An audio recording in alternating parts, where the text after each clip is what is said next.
Formal nang nanumpa sa tungkulin si Police Brigadier General Erosito Narito Miranda bilang ika-44 na Regional Director ng Police Regional Office 5 sa isinagawang turnover of command sa Pro 5 Grandstand, Camp Brigadier General Simeon Ola, Legazpi City.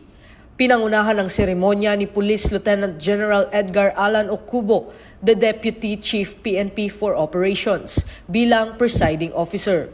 Sa kanyang mensahe, nagpasalamat si Police Brigadier General Miranda kina Pangulong Ferdinand Marcos Jr., DILG Secretary Juanito Victor Rimulya, at Acting Chief PNP Police Lieutenant General Jose Melencio Nartates Jr. sa tiwalang ibinigay sa kanya.